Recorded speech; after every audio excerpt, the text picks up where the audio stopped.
Hey Heartland family, Pastor Ethan here with another Walk the Path video from Sunday's message. And we talked about Matthew chapter 7, verse 7 through 29.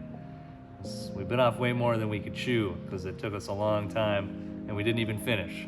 So we're going to finish with the capstone of what Jesus is talking about. This is the end of the Sermon on the Mount, which we've been in for a very long time.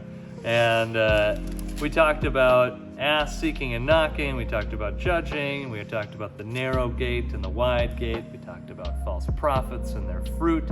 But the one thing we didn't talk about was the literal last thing Jesus says, and probably one of the most important things he says.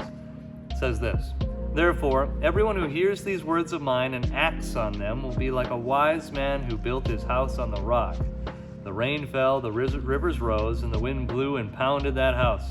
Yet it didn't collapse because its foundation was on the rock. But everyone who hears these words of mine and doesn't act on them will be like a foolish man who built his house on the sand. The rain fell, the rivers rose, and the wind blew and pounded that house, and it collapsed. It collapsed with a great crash." So as we read this is the challenge for this week, right? Is to everyone who hears these words of mine and acts on them will be like a wise man. So I'd encourage you this week, read through the Sermon on the Mount. Just take a few days, read through the Sermon on the Mount, and ask yourself, what can I act on this week? Like, what can I act on and put in maybe into habit for the rest of my life? And if you do that, you'll be like a wise man. But if you hear these, if you read the Sermon on the Mount and you don't put it into practice, Jesus said you were like a foolish man. And so let's not be foolish men or women. Let's be wise.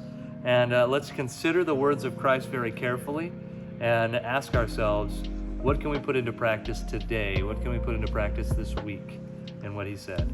And with that, we love you guys. Thanks for listening. We'll see you Sunday.